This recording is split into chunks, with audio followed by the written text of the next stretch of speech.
Why do we say Ali and Ahmad, tea or coffee, or I stayed home because it was raining?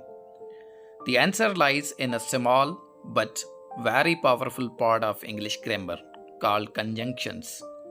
In today's lesson, you will learn about conjunctions, what they are, why we use them, their major types, and how they help us connect ideas naturally and effectively. By the end of this lecture, you will be able to use conjunctions with confidence in both writing and speaking. So, let's get started. First, let's understand the basic concept. A conjunction is a word that joins words, phrases, or clauses. Think of conjunctions as bridges that connect different parts of a sentence and make communication smoother. Let's look at some examples. Ali and Ahmad. Here, and joins two words. Example 2. Tea or coffee. Here, or connects two choices. Example 3. I stayed home because it was raining. Here, because links two clauses and shows a reason. Without conjunctions, our sentences would sound broken and disconnected. Conjunctions play an important role in English communication. They connect ideas logically. They avoid repetition by combining related information into one sentence. They improve our writing skills and make our speech more natural and fluent. Most importantly, they make sentences smoother, clearer, and easier to understand. In short, conjunctions express our thoughts in more organized and effective way. Since conjunctions perform different functions, they are divided into different categories. Let's explore them. Conjunctions are generally divided into three main types. The first type is coordinating conjunctions. These join words, phrases, or clauses of equal importance. The second type is subordinating conjunctions. These connect a dependent clause to an independent clause.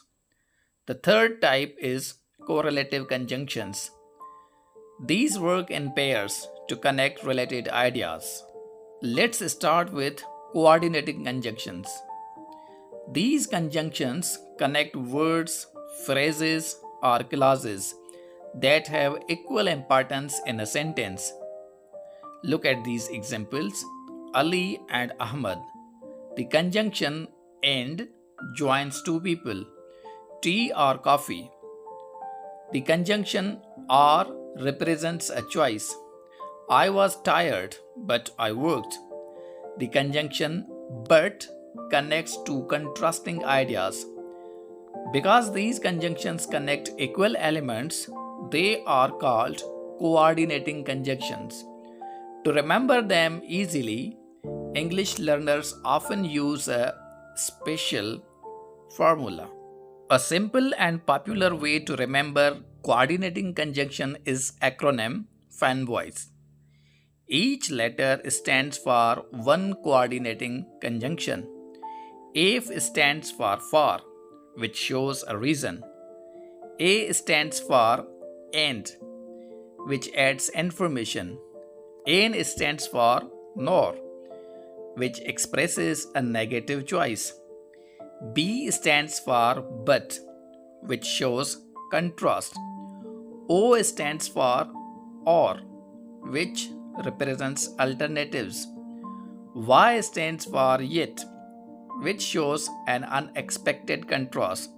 And S stands for so, which indicates a result. If you remember FANBOYS, you will remember all 7 coordinating conjunctions.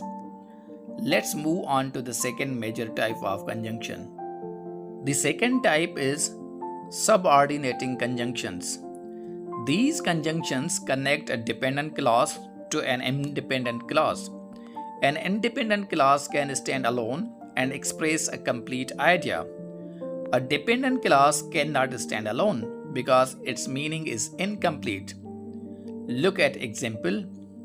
I stayed home because it was raining.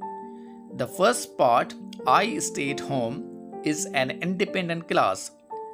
The second part, because it was raining, is a dependent clause. The conjunction because connects the two clauses and explains the reason. Subordinating conjunctions can show different kinds of relationships. Let's look at some common categories. Subordinating conjunction express relationships such as time, reason, condition, and contrast. For time, we use words like when, while, and after. For reason, we commonly use because, since, and is. For condition, we use if, unless, and provided that. For contrast, we often use although, though, and whereas. These conjunctions help readers and listeners understand how one idea is related to another. Now let's move to third and final type of conjunction. The third type is correlative conjunctions. Unlike other conjunctions, these work in pairs. Together, they connect words, phrases, or clauses of equal importance. Look at examples. Both Ali and Ahmad. Here, both works with and. Either tea or coffee. Here, either works with or.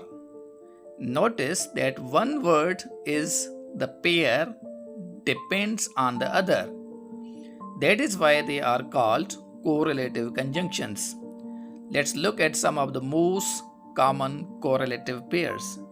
Here are some commonly used correlative conjunction pairs. Both and. This pair connects two people, things, or ideas. Both Ali and Ahmad attended the class. Either or. This pair represents two alternatives. For example, either tea or coffee is available. Neither nor. This pair expresses negative alternatives. For example, neither Ali nor Ahmad was present. Not only, but also. This pair adds emphasis by connecting two important qualities or actions. She is not only smart, but also hardworking. These pairs are widely used in both spoken and written English. And with that, we have covered all three major types of conjunctions. Let's recap today's lesson. We learned that conjunctions are words that connect words, phrases, or clauses. We discussed why conjunctions are important and how they help us connect ideas, avoid repetitions, and communicate more effectively.